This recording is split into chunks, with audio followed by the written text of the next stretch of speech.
الله أكبر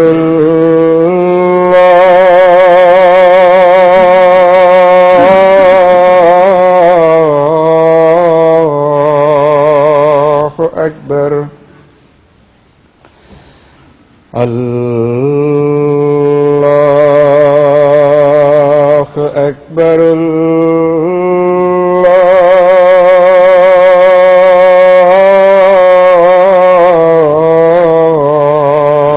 أكبر. أشهد أن لا إله إلا الله. أشهد أن لا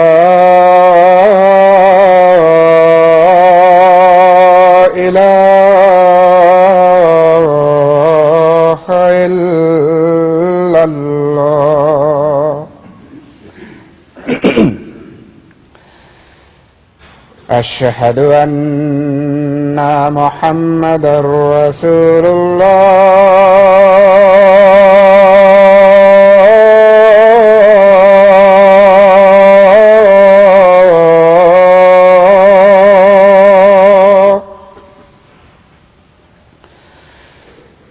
أشهد أن محمدا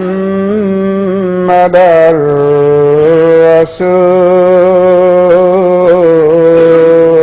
الله. حي على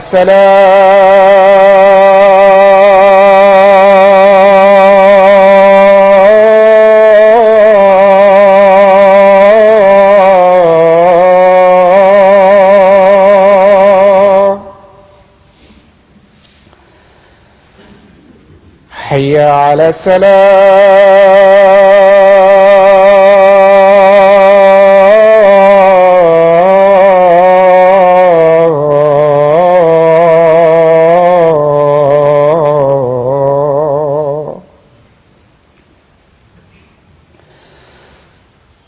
حي على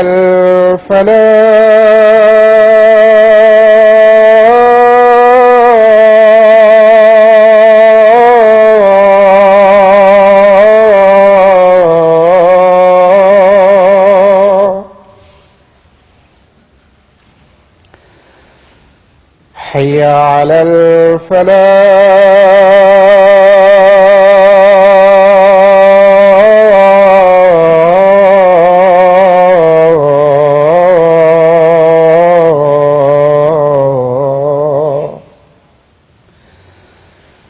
الله أكبر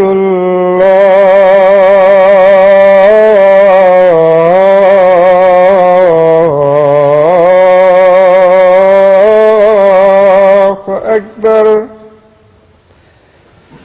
لا إله إلا الله.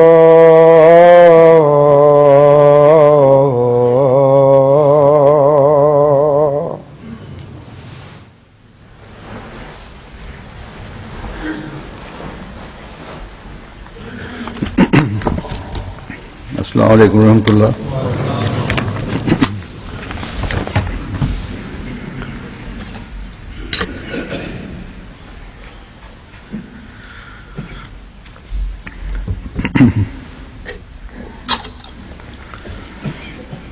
أشهد أن لا إله إلا الله وحده لا شريك له وأشهد أن محمدا عبده ورسوله. أما بعد فأعوذ بالله من الشيطان الرجيم بسم الله الرحمن الرحيم الحمد لله رب العالمين الرحمن الرحيم مالك يوم الدين إياك نعبد وإياك نستعين اهدنا الصراط المستقيم صراط الذين أنعمت عليهم غير المغضوب عليهم ولا الضالين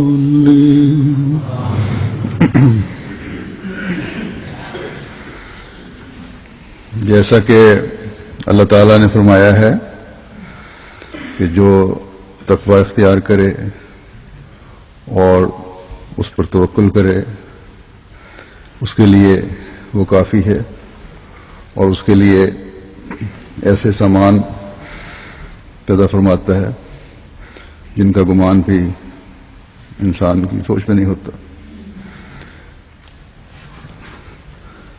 اس وہم و گمان سے بالا مدد کے نظارے جو اللہ تعالیٰ اپنے بندوں کو دکھاتا ہے اور ہر زمانے میں ایمان والوں کو یہ نظارے دکھاتے رہتا ہے، اس کے چند واقعات میں آج پیش کروں گا۔ اسی طرح اللہ تعالیٰ کی غیرت دکھاتے ہوئے جس طرح وہ حساب لیتا ہے اس کے بھی بعض واقعات میں نے آج چنے ہیں۔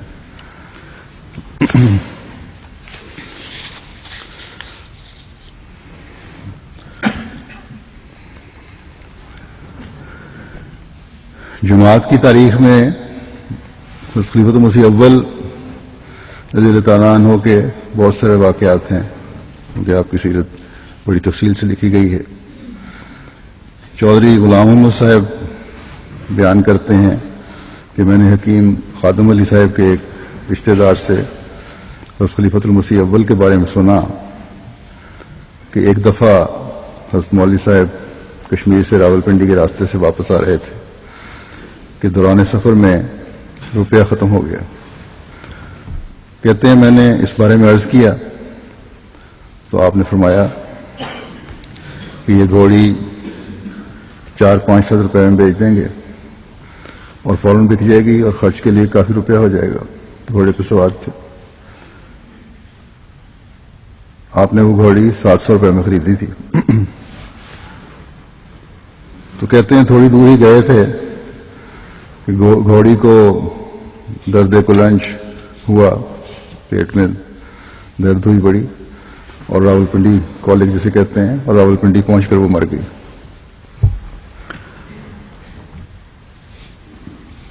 ٹانگے والوں کو کہتے ہیں کرایہ دینا تھا، اب ٹہل رہے تھے، پیسوں کی ضرورت تھی۔ میں نے عرض کی کہ ٹانگے والے کرایہ طلب کرتے ہیں۔ آپ نے نہایت رنج کے لہجے میں فرمایا کہ نور الدین کا خدا تو وہ مرا پڑا ہے، اب اپنے اصل خدا کی طرف توجہ کرتے ہیں، وہی کارساز ہے۔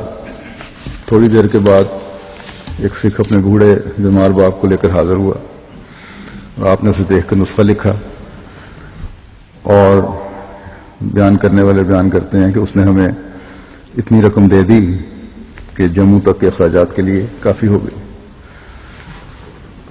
تو یہ تقویٰ ہے کہ اگر غلطی سے کسی دنیاوی ذریعے پر انحصار کیا بھی تو اس کے ضائع ہو جانے پر رونا پیٹنا شروع نہیں کر دیا، بلکہ کامل توکل کے ساتھ خدا تعالیٰ کی طرف توجہ پیدا ہوئی، دعا کی طرف توجہ پیدا ہوئی، اور اللہ تعالیٰ نے فوراً پھر خلافت کو انتظام بھی فرما دیا.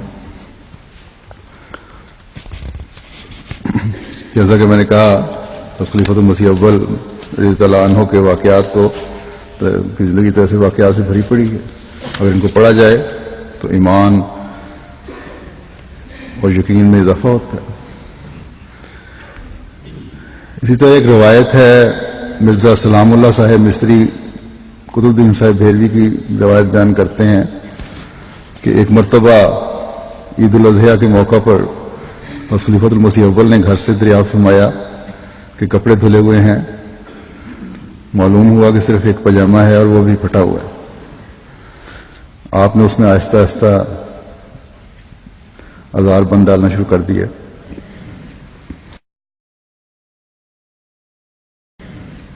بس نواب محمد علی خان صاحب ان دنوں صدر انجمن احمدیہ کے سیکرٹری تھے. قادیان کا واقعہ ہے. انہوں نے پیغام بھیجا کہ حضور نماز عید میں دیر ہو رہی ہے, لوگوں نے قربانیاں بھی دینی ہیں, اس لیے جلد تشریف لائیں. فرمایا تھوڑی دیر تک آتے ہیں. تھوڑی دیر کے بعد پھر آدمی آیا. حضور نے اس سے پہلے اس والا جواب دیا. اتنے میں ایک آدمی نے آ کر دروازے پر دستک دی. آپ نے ملازم کو فرمایا دیکھو باہر کون ہے. تو آنے والے نے کہا میں وزیر آباد سے آیا ہوں, حضرت صاحب سے ملاقات کرنا چاہتا ہوں. حضور نے اسے اندر بلا لیا. عرض کی کہ حضور میں وزیر آباد کا باشندہ ہوں, حضور کے لیے, اماں جی کے لیے اور بچوں کے لیے کپڑے لایا ہوں, اور رات کیونکہ یکا نہیں مل سکا تھا اس لیے بٹالے ٹھہرا رہا, پیدل چل کے آیا ہوں. تو اللہ تعالیٰ نے فوراً وہ انتظام فرمایا. صوفی عطا محمد صاحب بھی بیان فرماتے ہیں اسی طرح کا ایک واقعہ خلیفہ اول کے بارے میں کہ ایک دفعہ عید کی صبح کو حضرت مولوی صاحب نے غربا میں کپڑے تقسیم کیے, حتیٰ کہ اپنے استعمال کے کپڑے بھی دے دیے. گھر والوں نے عرض کی کہ آپ عید کیسے پڑھیں گے؟ فرمایا خدا تعالیٰ میرا انتظام کر دے گا. یہاں تک کہ عید کے لیے روانہ ہونے میں صرف 5-7 منٹ باقی رہ گئے.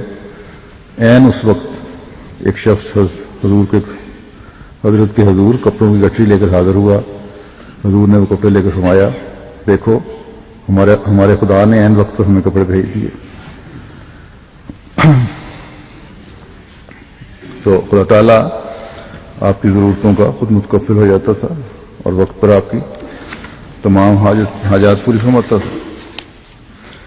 حضرت مولانا غلام رسول صاحب راجے کی رضی اللہ عنہ فرماتے ہیں جب میرا بڑا لڑکا عزیز میاں اقبال احمد سلمہ ابھی بچہ ہی تھا تو میں نے خواب میں دیکھا کہ میں اور میری اہلیہ اور عزیز موصوف سیدنا حضرت مسیح موعود علیہ الصلوۃ والسلام کے گھر میں مقیم ہیں. اور اس وقت مجھے یہ بھی محسوس ہوا کہ میری اہلیہ حضرت اقدس علیہ السلام کی لڑکی ہے اور عزیز موصوف حضور کا نواسہ ہے. پھر میں نے دیکھا کہ میں اور میرا یہ لڑکا سیدنا حضرت مسیح موعود علیہ الصلوۃ والسلام کے پاؤں دبا رہے ہیں کہ حضور علیہ السلام مجھے دعا دیتے ہوئے فرماتے ہیں جا, پنجابی میں فرمایا کہ جا تینوں کوئی لوڑ نہ رہے. تو یہ پنجابی زبان کا ایک فقرہ ہے. اس کے معنی ہے خدا تعالیٰ تیری سب حاجتیں پوری کر دے, کسی قسم کی حاجت نہ رہے تجھے. اس خواب کے بعد مولوی صاحب کہتے ہیں کہ واقعی آج تک خدا تعالیٰ میری ہر ایک ضرورت کو من حیث لا یحتسب پورا فرما رہا ہے. گمان بھی نہیں ہوتا وہاں سے پوری ہو جاتی ہیں ضرورتیں. اور میرے گھر والے اور میرے پاس رہنے والے اکثر لوگ اس روحانی بشارت کو اپنی آنکھوں سے پورا ہوتے دیکھ رہے ہیں. جس طرح مولوی صاحب کے بھی اور بے شمار واقعات ہیں, آپ کی کتاب بھی ہے سیرت کی. حضرت مسیح موعود علیہ الصلوۃ والسلام فرماتے ہیں کہ اصل رازق خدا تعالیٰ ہے. وہ شخص جو اس پر بھروسہ کرتا ہے کبھی رزق سے محروم نہیں رہ سکتا. وہ ہر طرح سے اور ہر جگہ سے اپنے پر توکل کرنے والے شخص کے لیے رزق پہنچاتا ہے. خدا تعالیٰ فرماتا ہے کہ جو مجھ پر بھروسہ کرے اور توکل کرے میں اس کے لیے آسمان سے برساتا اور قدموں میں سے نکالتا ہوں. بس چاہیے کہ ہر ایک شخص خدا تعالیٰ پر بھروسہ کرے. اللہ تعالیٰ کی صفات میں اللہ تعالیٰ نے فرمایا کہ اللہ کی صفات میں رنگین ہو، اور اس کی صفات میں انبیاء خوب رنگین ہوتے ہیں. اور سب سے بڑھ کر حضرت صلی اللہ علیہ وسلم کی ذات سے اس کا اظہار ہوتا ہے کہ آپ کس طرح خدا تعالیٰ کے رنگ میں رنگین تھے. اس بارے میں بعض حدیث ہیں. حضرت ابو ہریرہ رضی اللہ تعالیٰ عنہ سے روایت ہے کہ رسول کریم صلی اللہ علیہ وسلم نے فرمایا کہ اگر میرے پاس احد پہاڑ کے برابر سونا بھی ہوتا تو یہ بات میرے لیے زیادہ خوشی کا باعث ہوتی کہ 3 دن اور 3 راتیں گزرنے پر اس میں سے میرے پاس کچھ بھی نہ رہتا سوائے اس حصہ کے جسے میں قرض کی ادائیگی کے لیے بچا کے رکھ لیتا. یعنی اتنی زیادہ دولت بھی ہوتی تو مجھے پسند نہیں کہ میرے پاس رہے، بے حساب تقسیم کرتا چلا جاتا. پھر ایک روایت میں آتا ہے، حضرت موسیٰ بن انس اپنے والد سے روایت کرتے ہیں، وہ کہتے ہیں کہ رسول کریم صلی اللہ علیہ وسلم سے اسلام کے نام پر جب بھی کچھ مانگا گیا آپ نے فوراً عطا فرما دیا. وہ کہتے ہیں کہ ایک دفعہ ایک شخص آپ کی خدمت میں حاضر ہوا، آپ صلی اللہ علیہ وسلم نے اسے 2 پہاڑوں کے درمیان پھیلا ہوا بکریوں کا ریوڑ عطا فرما دیا. وہ اپنی قوم کی طرف لوٹا تو کہنے لگا، اے میری قوم مسلمان ہو جاؤ، کیونکہ محمد صلی اللہ علیہ وسلم تو اتنا عطا کرتے ہیں کہ جس کی موجودگی میں فاقے کا کوئی خوف باقی نہیں رہتا. ابن شہاب ظاہری رضی اللہ تعالیٰ عنہ بیان کرتے ہیں کہ رسول اللہ صلی اللہ علیہ وسلم فتح مکہ کے بعد اپنے ساتھ موجود مسلمانوں کے ساتھ نکلے. فتح مکہ کے بعد اپنے ساتھ موجود مسلمانوں کے ساتھ نکلے اور حنین کی جنگ لڑی. اللہ تعالیٰ نے اس میں آپ کے دین اور مسلمانوں کی نصرت فرمائی. اس موقع پر نبی کریم صلی اللہ علیہ وسلم نے صفوان بن امیہ کو 100 اونٹ عطا فرمائے، پھر 100 اونٹ دیے، پھر 100 اونٹ دیے، یعنی 300 اونٹ عطا فرمائے. یہ مسلم کی روایت ہے. ابن شہاب بیان کرتے ہیں کہ سعید ابن مسیب نے مجھے بتایا کہ صفوان خود کہا کرتے تھے کہ رسول اللہ صلی اللہ علیہ وسلم نے مجھے جب یہ عظیم الشان انعام عطا فرمایا تو اس سے پہلے آپ میری نظر میں سب دنیا سے زیادہ قابل نفرت وجود تھے، لیکن جوں آپ مجھے عطا فرماتے چلے گئے آپ مجھے محبوب ہوتے چلے گئے، یہاں تک کہ آپ مجھے سب سے زیادہ پیارے ہو گئے. بعض دفعہ دنیا کی دولت بھی دین کی طرف لے آتی ہے اور سچائی کا رستہ دکھا دیتی ہے. جب آپ صلی اللہ علیہ وسلم صفوان کے پیارے ہو گئے تو پھر ظاہر ہے کہ سب سے بڑی دولت ان کے نزدیک پھر آپ کی محبت تھی. ایک روایت میں ان کے بارے میں اس طرح بھی آتا ہے کہ ایک وادی سے گزرے، صفوان ساتھ تھے. حضرت صلی اللہ علیہ وسلم جب گزرے تو کھڑے ایک ریوڑ چل رہا تھا وادی میں. صفوان نے اس ریوڑ کو بڑی لالچ کی نظر سے دیکھا تو حضرت صلی اللہ علیہ وسلم نے فرمایا کہ تمہیں بہت اچھا لگ رہا ہے. اس نے بڑی کثرت کی نظر سے دیکھتے ہوئے کہا جی. تو آپ نے فرمایا جاؤ کہ تم لے لو. صفوان اتنی بڑی عطا پر حضور صلی اللہ علیہ وسلم کے قدموں میں گر گیا اور اسلام قبول کر لیا. تو اور یہ کہنے لگا کہ اتنی بڑی عطا خدا کا نبی کر سکتا ہے. صفوان ایک ایسا شخص تھا جو بدترین دشمن تھا اور فتح مکہ کے وقت بھی مکہ سے بھاگ گیا تھا، اس لیے کہ اس کو علم تھا کہ میں نے جو زیادتیاں مسلمانوں پر کی ہوئی ہیں اس کی وجہ سے کوئی امکان ہی نہیں کہ میں بخشا جاؤں، سزا سے بچ جاؤں. لیکن حضرت صلی اللہ علیہ وسلم نے اس کو نہ صرف یہ کہ معاف فرما دیا بلکہ بے انتہا عطا بھی فرمایا۔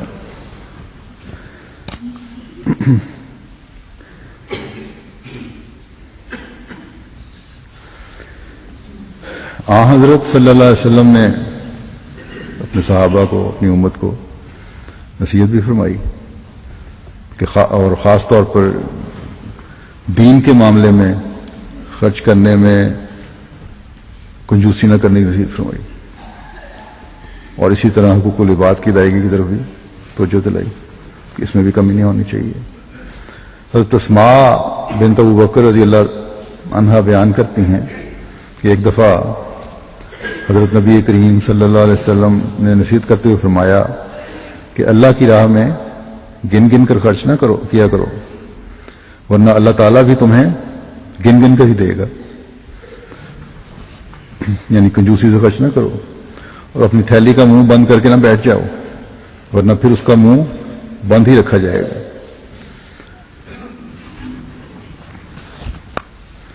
یعنی اگر نکلے گا نہیں، پیسہ خرچ نہیں کرو گے تو پھر آئے گا بھی نہیں۔ اس لیے فرمایا کہ جتنی طاقت ہے دل کھول کر خرچ کیا کرو، اور ہر ایک کی طاقت اس کی استعدادوں کے مطابق ہوتی ہے، اس کی مال کی وسعت کے مطابق ہوتی ہے، اس کے فرائض کے مطابق ہے، اس کو مد نظر رکھتے ہوئے خرچ کرنا چاہیے دین کے اوپر بھی۔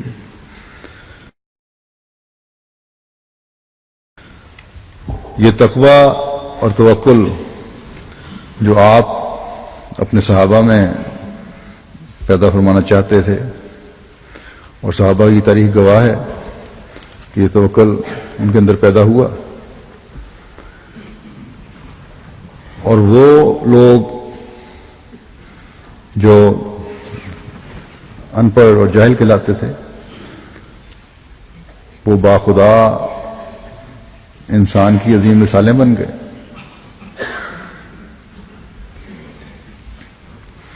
آپ صلی اللہ علیہ وسلم کو ہر وقت یہ فکر تھی، دولت کی فکر نہیں تھی امت کے لیے، یہ فکر تھی کہ میری امت باخدا بنی رہے،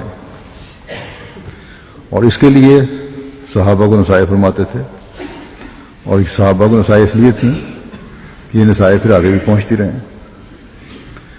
ایسے ہی ایک موقع پر آپ صلی اللہ علیہ وسلم نے صحابہ کو نصیحت کرتے ہوئے فرمایا، جس کا روایت میں ذکر آتا ہے کہ حضرت عمر بن عوف انصاری سے روایت ہے کہ رسول کریم صلی اللہ علیہ وسلم نے ابو عبیدہ بن الجراح کو جزیہ لانے کے لیے بحرین بھیجا۔ رسول کریم صلی اللہ علیہ وسلم نے اہل بحرین کے ساتھ صلح کا معاہدہ کیا تھا، اور ان پر حضرت علا بن حضرمی کو امیر مقرر فرمایا تھا۔ چنانچہ جو عبیدہ بحرین سے مال لے کر لوٹے اور انصار کو آپ کے آنے کی خبر ہوئی تو وہ کافی تعداد میں حضرت صلی اللہ علیہ وسلم کے ساتھ صبح کی نماز میں حاضر ہوئے۔ آپ صلی اللہ علیہ وسلم جب نماز فجر پڑھا کر لوٹنے لگے تو یہ انصار حضور کے سامنے آ گئے۔ آپ صلی اللہ علیہ وسلم نے جب انہیں دیکھا تو مسکراتے ہوئے فرمایا کہ شاید تم نے سن لیا ہے کہ ابو عبیدہ کچھ لے کر لوٹے ہیں۔ انہوں نے کہا جی ہاں یا رسول اللہ۔ آپ نے فرمایا پھر تمہیں خوشخبری ہو، اور بے شک خوشکن امیدیں رکھو۔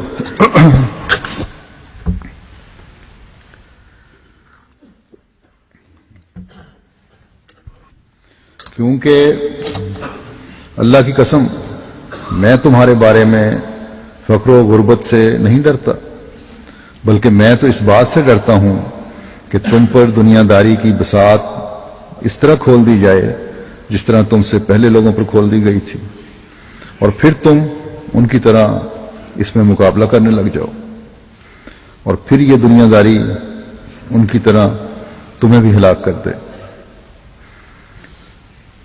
تو یہ فکر تھی حضرت صلی اللہ علیہ وسلم کو، لیکن افسوس آپ کے اس شدت کے اظہار کے باوجود، اس تنبیہ کے باوجود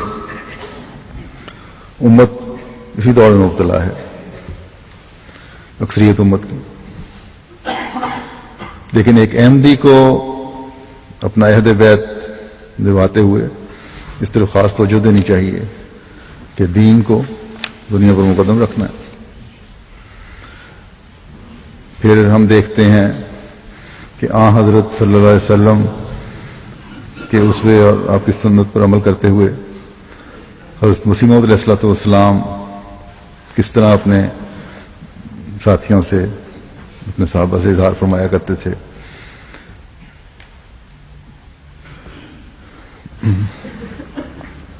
ڈاکٹر بشارت احمد صاحب اپنی کتاب میں لکھتے ہیں کہ سید غلام حسین صاحب نے اپنا ایک واقعہ الحکم 28 مئی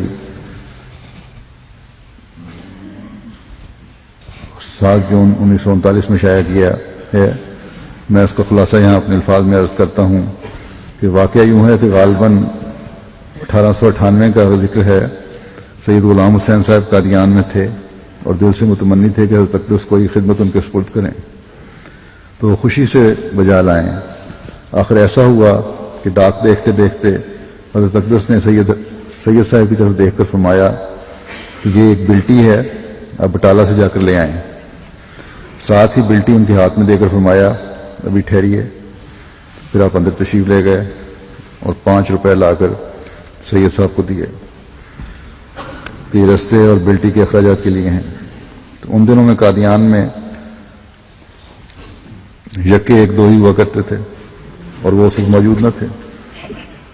سید صاحب اس وقت 15 سال کے نوجوان تھے، جوش خدمت میں پیدل ہی چل پڑے۔ بٹالے پہنچ کر معلوم ہوا کہ پارسل آیا ہوا ہے۔ رات وہیں سرائے میں رہے۔ صبح پارسل چھڑانے گئے تو معلوم ہوا کہ پارسل کا موصول جو ہے وہ بھی بھیجنے والے نے ادا کر دیا۔ پارسل لے کر واپس ہوئے تو یکا والے کے کرایہ زیادہ مانگنے لگے۔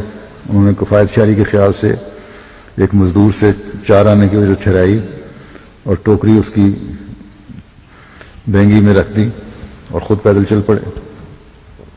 قادیان پہنچ کر حضرت کی عطا کردہ 5 روپے میں سے 4 آنے تو اس مزدور کو دیے اور باقی 4.25 روپے جیب میں رکھ لی۔ یہ ٹوکری ہاتھ میں لی، مسجد مبارک کی سیڑھیوں سے چڑھ کر زنان خانے کے دروازے پر پہنچے اور اندر اطلاع کروائی۔ حضرت اقدس فوراً باہر تشریف لائے۔ انہیں دیکھ کر مسکراتے ہوئے فرمانے لگے کہ آپ آ گئے۔ ٹوکری دیکھتے ہی فرمایا کہ آپ ٹھہریں۔ اندر جا کر ایک بڑا سا چاقو لے آئے اور اس ٹوکری کے اوپر جو ٹاٹ سلا ہوا تھا اس کو چاقو سے ایک طرف سے کاٹ کر اپنے دونوں ہاتھ اس ٹاٹ کے اندر داخل کر کے باہر نکالتے ہی فرمایا کہ یہ آپ کا حصہ ہے۔ انہوں نے دیکھا تو وہ انگور تھے، بڑے اعلیٰ قسم کے۔ انہوں نے جلدی میں وہ انگور اپنے کرتے میں ڈلوا لیے۔ اس کے بعد انہوں نے وہ 4.25 روپے حضرت صاحب کی خدمت میں پیش کرتے ہوئے عرض کیا۔ 5.25 روپے کی اس سے بڑی قیمت ہوتی تھی کہ حضور یہ بقایا رقم ہے، صرف 4 آنے خرچ ہوئے ہیں۔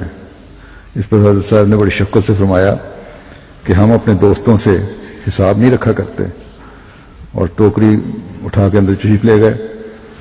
اور لکھنے والے لکھتے ہیں کہ انگور ان کے کرتے میں اور 5.25 روپے ان کے ہاتھ میں رہ گئے۔ حکیم عبد الرحمان صاحب گجرانوالہ کے ہیں۔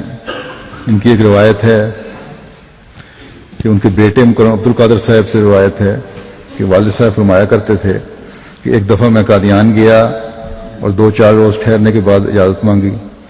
حضور نے فرمایا کہ ابھی ٹھہرو۔ 2-4 روز کے بعد پھر گیا، حضور نے پھر فرمایا کہ ابھی اور ٹھہرو۔ 2-3 دفعہ ایسا ہی فرمایا، یہاں تک کہ 2-2.5 مہینے گزر گئے۔ پھر میں نے عرض کیا کہ حضور اب مجھے اجازت دیں۔ فرمایا بہت اچھا۔ میں نے کتاب ازالہ اوہام کے متعلق حضور کی خدمت میں عرض کیا۔ حضور نے میر مہدی حسن شاہ صاحب کے نام ایک رکا لکھ دیا۔ میں وہ رکا لے کر گیا تو میر صاحب نے کہا لوگ یوں ہی تنگ کرتے ہیں اور مفت میں کتابیں مانگتے ہیں، حالانکہ روپیہ نہیں ہے اور ابھی فلاں کتاب چھپوانی ہے۔ میں نے کہا پھر آپ میرا رکا دے دیں۔ انہوں نے رکا واپس دے دیا۔ میں حضرت صاحب کے حضرت مسیح علیہ السلام کے ساتھ پاس واپسی کے لیے اجازت لینے گیا۔ حضور نے پوچھا کیا کتابیں آپ کو مل گئی ہیں؟ میں نے عرض کیا کہ حضور وہ تو اس طرح فرماتے تھے۔ یہ سن کر حضرت صاحب ننگے پیر میرے ساتھ چل پڑے اور میر صاحب کو فرمایا کہ آپ کیوں فکر کرتے ہیں، جس کا یہ کام ہے وہ اس کو ضرور چلائے گا. آپ کو میرا رکا دیکھ کر فوراً کتابیں دے دینی چاہیے تھیں، آپ ابھی سے گھبرا گئے. یہاں تو بڑی مخلوق آئے گی اور خزانے تقسیم ہوں گے. اس پر انہوں نے کتابیں دے دیں اور میں لے کر واپس آ گیا. اسی طرح ایک روایت منشی غلام حیدر صاحب انسپیکٹر اجتماع راضی گجرانوالہ کی ہے. یہ 2 روایتیں میں نے رجسٹر روایات صحابہ سے لی ہیں.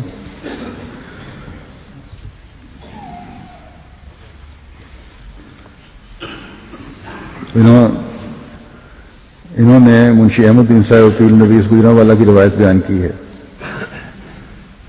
وہ کہتے ہیں کہ میں جب حضرت کی خدمت میں حاضر ہوتا تو عموماً حضور کے سامنے ہو کر نظر پیش نہیں کیا کرتا تھا.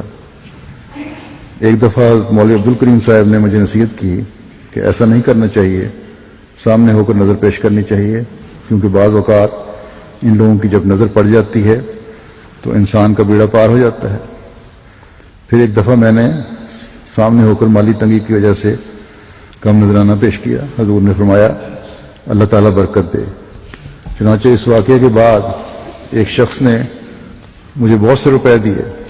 میں نے بہت انکار کیا، مگر اس نے کہا کہ میں نے ضرور آپ کو یہ رقم دینی ہے. چنانچہ اس رقم سے میری مالی تنگی دور ہو گئی. دعا کی برکت سے حضرت مسیح علیہ السلام کی محض صلاحیت کا نظارہ دیکھا انہوں نے. آج حضرت مسیح علیہ السلام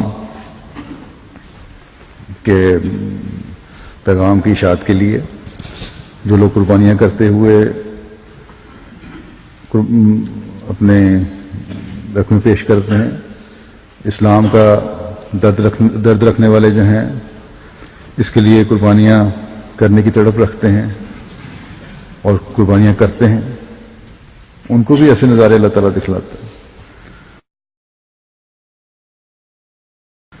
پرانے احمدیوں کی مثالیں تو میں بتاتا رہتا ہوں مختلف وقتوں میں. نئے احمدیوں کے بعض ایمان افروز واقعات ہوتے ہیں کہ کس طرح اللہ تعالیٰ ان کے ایمان کو مضبوط کرتا ہے.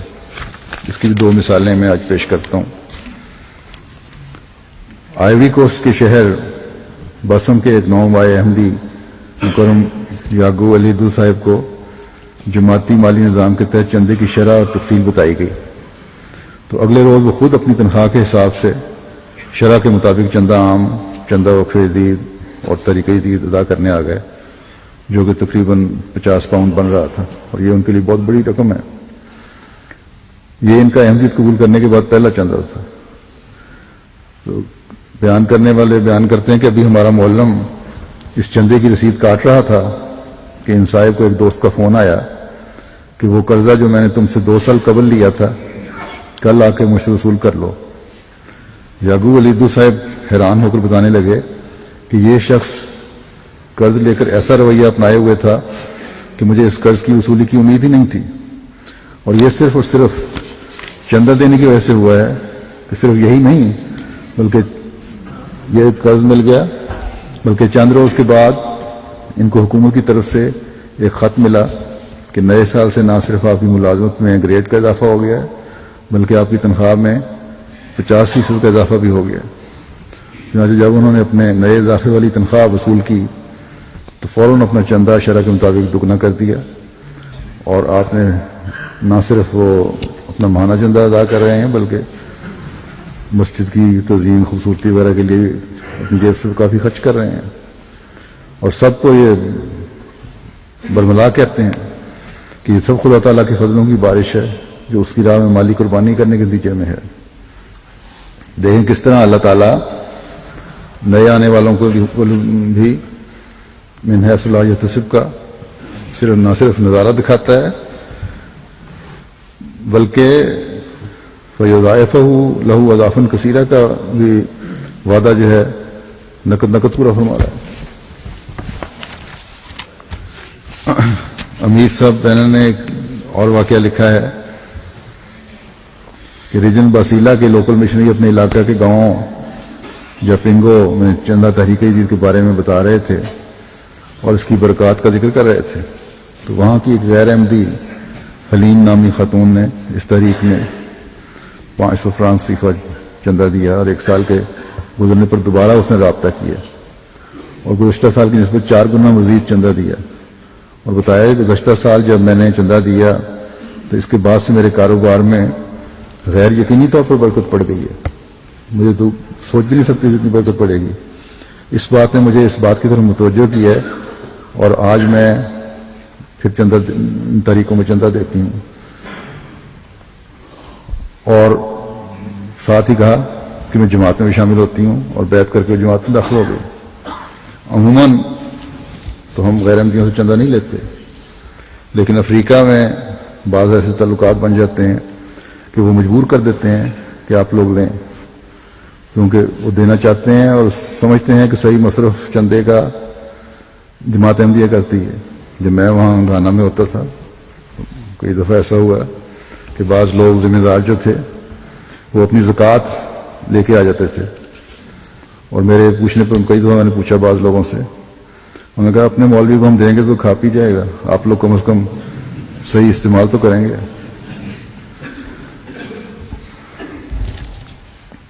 تو بہرحال اللہ تعالیٰ نے اس خاتون کی نیکی کو اس طرح نوازا کہ نہ صرف اس کو مالی کشائش عطا فرمائی بلکہ اس روحانی معاہدے سے فیض یاب ہونے کی توفیق عطا فرمائی جو اس زمانے میں حضرت مسیح موعود علیہ الصلوۃ والسلام لے کر آئے ہیں.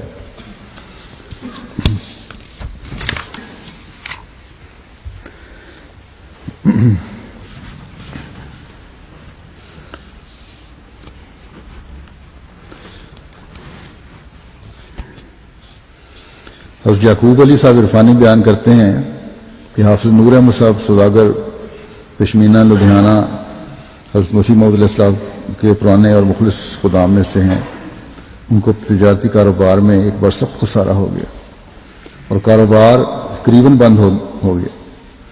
انہوں نے چاہا کہ وہ کسی طرح کسی دوسری جگہ چلے جائیں اور کوئی اور کاروبار کریں تاکہ اپنی مالی حالت کی اصلاح کے قابل ہو سکیں. وہ اس وقت کہ گئے ہوئے گویا اب واپس آ سکے ہیں، کافی عرصے بعد آئے تھے. حضرت مسیح موعود علیہ الصلوۃ والسلام کی زندگی میں برابر خط و کتابت رکھتے تھے. آپ کی وفات کے بعد وہ آئے تھے اور سلسلہ کی مالی خدمت اپنی طاقت اور توفیق سے بڑھ کر کرتے رہے اور آج کل قادیان میں ہی مقیم ہیں. وہ کہتے ہیں کہ حضرت مسیح موعود علیہ السلام کی داد و دہش اور جود و سخا کے متعلق میں تو ایک ہی بات کہتا ہوں کہ آپ تھوڑا دینا جانتے ہی نہ تھے. اپنا ذاتی واقعہ بیان کرتے ہوئے انہوں نے کہا کہ میں نے جب اس سفر کا ارادہ کیا تو حضرت مسیح موعود علیہ السلام سے کچھ روپیہ مانگا. حضور ایک صندوقچی جس میں روپیہ رکھا کرتے تھے اٹھا کر لے آئے اور میرے سامنے صندوقچی رکھ دی کہ جتنا چاہو لے لو. حضور کو اس بات سے بہت خوشی تھی. میں نے اپنی ضرورت کے موافق لے لیا. گو حضور یہی فرماتے رہے کہ سارا ہی لے لو.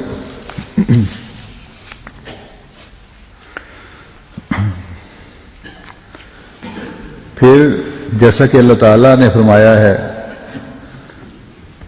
کہ وہ سریع الحساب بھی ہے کہ بعض دفعہ ایک تو یہ ہے کہ بے حساب دیتا ہے، حساب لیتا بھی ہے، اور بعض دفعہ اس دنیا میں حساب لے لیتا ہے، آخرت میں جو حساب لینا ہے اس کے علاوہ. اسی بارے میں بعض واقعات ہیں. حضرت مولانا غلام رسول راجی کی صاحب فرماتے ہیں کہ حضرت مسیح موعود کے صحابی میاں میرا بخش صاحب کے بیٹے کا خطبہ نکاح پڑھانے کے بعد میں بارات کے ساتھ گیا. واپسی پر معلوم ہوا کہ اس شادی شدہ لڑکے کے سوا میاں بیرا بخش صاحب کے سب لڑکے گونگے اور بہرے ہیں. مجھے خیال آیا کہ یہ اطلاع بلا وجہ نہیں ہو سکتا.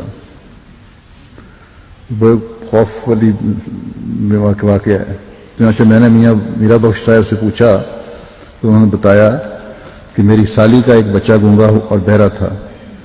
تو میں نے بطور استہزاء کے اس کو کہنا شروع کیا کہ اگر بچہ جاننا تھا تو کوئی بولنے سننے والا بچہ جانتی، یہ کیا بہرا اور گونگا اور نکارا بچہ جانا ہے. جب میں تمسخر میں حد سے بڑھ گیا تو میری سالی کہنے لگی خدا سے ڈرو، ایسا نہ ہو کہ تمہیں اطلاع آ جائے. اللہ تعالیٰ کی ذات تمسخر کو پسند نہیں کرتی. اس پر بھی میں استہزاء سے باز نہ آیا، بلکہ ان کو کہتا کہ دیکھ لینا میرے ہاں تندرست اولاد ہوگی۔ میری یہ بے باکی اللہ تعالیٰ کی ناراضگی کا باعث بنی اور میرے ہاں گونگے اور بہرے بچے پیدا ہونے لگے۔ میں نے اس ابتلا پر بہت استغفار کیا اور سیدنا حضرت مسیح موعود علیہ السلام کے حضور بھی بار بار دعا کے لیے عرض کیا۔ اللہ تعالیٰ نے میری عاجزی کو قبول فرمایا اور آخری بچہ تندرست پیدا ہوا جس کی شادی اب ہو رہی ہے۔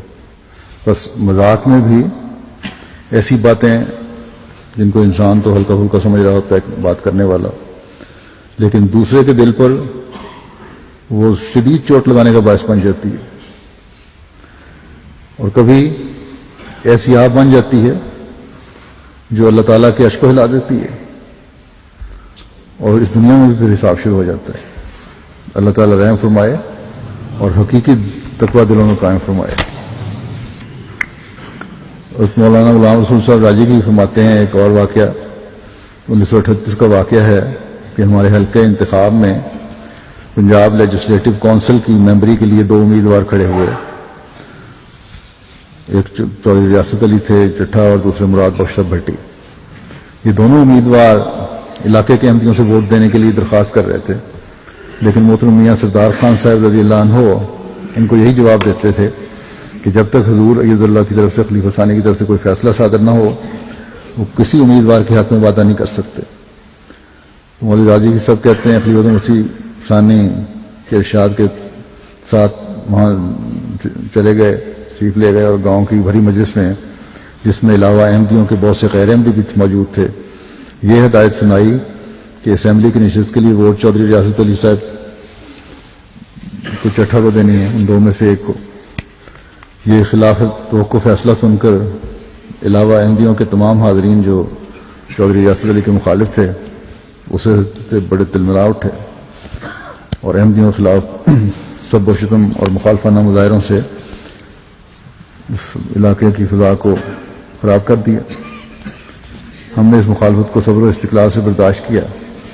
اس موقع پر علاقہ کے ایک بھٹی رئیس حاتم علی نامی نے تو مخالفت انتہا کو پہنچا دی اور جوش غیظ میں نہ صرف یہ کہ عام احمدیوں کو گالیاں دیں بلکہ حضرت مولانا صاحب اور سیدنا حضرت خلیفہ مسیح ثانی اور حضرت اقدس مسیح موعود علیہ الصلوۃ والسلام کو بھی بڑی بہودہ دینی کا نشانہ بنایا اور ان بزرگ ہستیوں کی سخت محتق اور توہین کا ارتکاب کیا۔ کہتے ہیں جب ان کی بدزبانی انتہا کو ہو گئی تو مولانا راجی کی صاحب نے حضرت حاضرین مجلس کے سامنے ان کو ان الفاظ میں مخاطب کیا، ان مخالفین کو، کہ حاتم علی دیکھ اس قدر ظلم اچھا نہیں ہے، تیرے جیسوں کو خدا تعالیٰ زیادہ مہلت نہیں دیتا، یاد رکھ اگر تو نے توبہ نہ کی تو جلد پکڑا جائے گا۔ بس مولوی صاحب مجمع عام میں یہ الفاظ کہہ کر اور احباب جماعت کو صبر کرنے اور اللہم انا نجعلک فی نحورہم و نعوذ بک من شرورہم کی دعا پڑھتے رہنے کی تلقین کر کے واپس قادیان تشریف لے گئے۔ حاتم علی آپ کے جانے کے مان بعد بارزہ سل بیمار ہو گیا اور مقامی طور پر علاج کی کوشش بھی کی اور میوستہ لاہور میں پھر ہمارے ڈاکٹروں سے علاج کروایا، لیکن کوئی فائدہ نہیں ہوا اور 4 ماہ کی شدید تکلیف دہ بیماری کے بعد یہ اپنی تمام تر دولت اور جاہ و جلال کے باوجود فوت ہو گیا، اس دنیا سے چلا گیا۔ حضرت مولانا راجی کی صاحب فرماتے ہیں اپنا ایک واقعہ ضلع سیالکوٹ تحصیل قصرور کے ایک گاؤں کا ہے کہ وہاں پر حکیم مولوی نظام الدین صاحب ایک احمدی رہتے تھے۔ انہوں نے ملاقات کے وقت مجھے سنایا کہ میرے رشتہ داروں میں سے اسی علاقے کے ایک گاؤں میں ایک مولوی صاحب رہتے تھے جو واعظ بھی تھے اور حیات مسیح کے عقیدے کے اس قدر حامی تھے کہ شب و روز ان کی بحث اور وعظ اسی موضوع پر ہوتا تھا، یہ حیات مسیح ہے، مسیح زندہ ہیں۔ جب ان کی خدمت میں آیت یا عیسیٰ انی متوفی کا اور رافعہ کا پیش کی جاتی تھی، اور پوری آیت اس طرح ہے کیونکہ اگلا حصہ بھی تبھی سمجھ آئے گا جب پوری آیت سامنے ہو کہ اذ قال اللہ یا عیسیٰ انی متوفی کا و رافعہ کا الیہ و مطہرہ کا من الذین کفروا و جاعل الذین اتبعوک فوق الذین کفروا الی یوم القیامہ، کہ جب اللہ تعالیٰ نے بھول پڑھتا ہوں ثم الی مرجعکم فاحکم بینکم فیما کنتم فیہ تختلفون، جب اللہ تعالیٰ نے کہا اے عیسیٰ یقین میں تجھے وفات دینے والا ہوں اور ان طرف تیرا رفع کرنے والا ہوں اور تجھے ان لوگوں سے نتھار کر الگ کرنے والا ہوں جو کافر ہوئے اور لوگوں کو جنہوں نے تیری پیروی کی ہے، ان لوگوں کو جنہوں نے انکار کیا ہے، قیامت کے دن تک بالادست کرنے والا ہوں، پھر میری ہی طرف تمہارا لوٹ کر آنا ہے، جس کے بعد میں تمہارے درمیان ان باتوں کا فیصلہ کروں گا جن میں تم اختلاف کیا کرتے تھے۔ اب یہاں انہی متوفی کا و رافعوں کا کی ترتیب ہے، تو کہتے ہیں کہ استدلال کیا جاتا اس سے کہ متوفی کا و رافعوں کا ہے، تو نائز جوش سے اس کو آگے پیچھے کرتے تھے، فکرہ کر کے کہتے تھے کہ متوفی کا کو وجائل الذین تبعوا کا فوق الذین کفروا الی یوم القیامہ کے بعد رکھتے ہیں، کہ اصل ترتیب یہ ہے۔ کوئی خوف نہیں تھا کہ قرآن کریم کی آیت میں تبدیلی کر رہے ہیں۔ کچھ عرصے تو اپنے جذبہ و جوش میں متوفی کا کو زبانی مؤخر کرتے رہے، بعد میں لکھتے رہے، بیان کرتے رہے، پھر انہوں نے اسی جذبے کی شدت سے علماء سے یہ مشورہ کرنا شروع کر دیا کیوں نہ قرآن کریم کے تازہ ایڈیشن میں اس فکرے کو مؤخر پرنٹ کر دیا جائے، طبع کر دیا جائے۔ علماء نے کہا کہ بے شک یہ لفظ ہے تو مؤخر، لیکن اگر اس کو طباعت میں پیچھے کیا گیا تو لوگوں میں شور پڑ جائے گا اور بڑا سخت اعتراض ہوگا۔ اس پر مولوی صاحب نے کہا کہ کچھ بھی ہو میں یہ کام خود کروں گا۔ چنانچہ انہوں نے واز کر کے بہت سا روپیہ جمع کیا اور امرتسر پہنچے، لیکن وہاں تمام پریس والوں نے اس طرح تحریف کرنے سے قرآن کریم کو طبع کرنے سے انکار کر دیا۔ اس پر وہ ایک سکھ پریس کے پاس گئے، پریس والے گئے اور بہت سا روپیہ اس غرض کے لیے پیش کیا، لیکن اس نے بھی مسلمانوں کے ڈر سے جرأت نہ کی اور انکار کر دیا۔ اور مولوی صاحب مذکور کے سر میں کچھ ایسا جنون سمایا ہوا تھا کہ انہوں نے اس غرض کے لیے پریس کے پتھر وہاں سے خرید لیے اور یہ ارادہ کیا کہ وہ اپنے گاؤں میں طباعت کا کام کر کے تحریف کے ساتھ قرآن کریم طبع کروائیں گے۔ لیکن ان کے گھر پہنچنے پر اللہ تعالیٰ کی طرف سے عجیب پرہیبت نشان ظاہر ہوا کہ مولوی صاحب اور ان کے اہل و عیال یکایک تعاون کی لپیٹ میں آ گئے اور ایک ہی رات میں گھر کے سب لوگ جو تھے موت کی نظر ہو گئے۔ تو حضرت مسیح علیہ السلام کی دشمنی میں تو یہ لوگ اس حد تک چلے جاتے ہیں، یہ نام نہاد ملا اور عالم جو تقویٰ سے بالکل آ رہی ہیں کہ قرآن کریم میں تحریف کرنے سے بھی نہیں ڈرتے، اور الزام ہے احمدیوں پر۔ بہرحال اللہ تعالیٰ بھی اپنا حساب عجیب طریقے سے لیتا ہے اور قرآن کریم کی جو حفاظت کا اللہ تعالیٰ نے اعلان فرمایا ہے اس کو بھی کس طرح پورا کیا۔ ہلکی سی بھی تحریف کسی ایسے شخص کے ہاتھ سے بھی کرنے کی گوارا نہیں کی جو بظاہر کلمہ کو کہلاتا تھا، اور فوراً اس کو سزا دی۔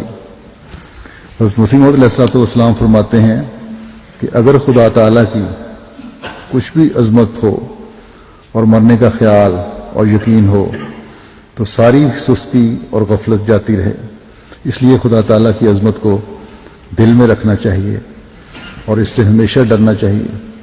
اس کی گرفت خطرناک ہوتی ہے، وہ چشم پوشی کرتا ہے اور درگزر فرماتا ہے، لیکن جب کسی کو پکڑتا ہے تو پھر بہت سخت پکڑتا ہے، یہاں تک کہ لا یخاف عقباہا، پھر وہ اس امر کی پرواہ نہیں کرتا کہ اس کے پچھلوں کا کیا حال ہوگا، برخلاف اس کے جو لوگ اللہ تعالیٰ سے ڈرتے ہیں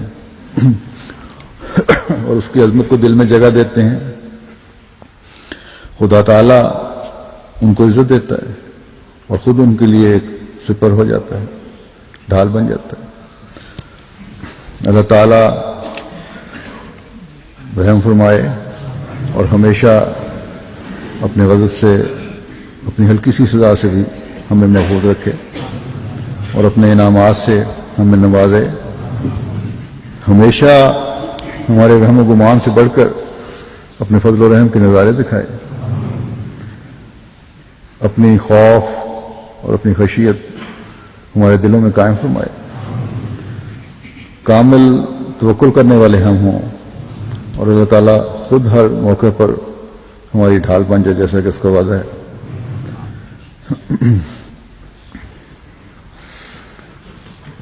انشاءاللہ تعالیٰ ان سفر پہ بھی جا رہا ہوں تو آئندہ چند جمعے جو ہیں وہ آپ لوگ بھی باقی دنیا کی طرح MTA پہ دیکھیں گے. امید ہے دعا کریں اللہ تعالیٰ ہر لحاظ سے سفر پر برکت فرمائے.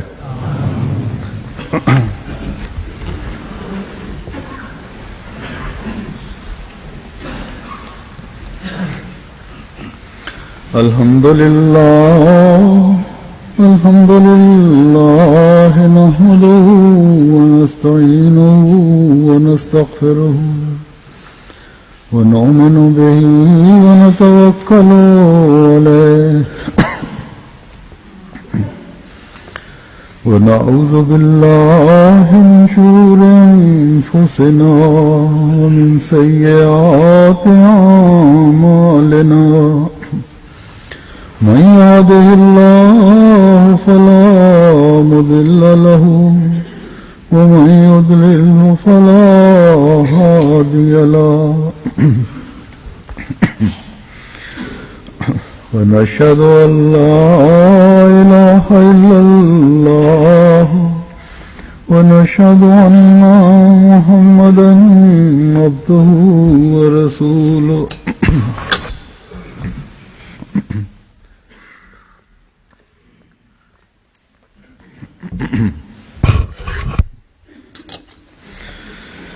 عباد الله رحمكم الله إن الله يأمر بالعدل والإحسان وإيتاء ذي القربى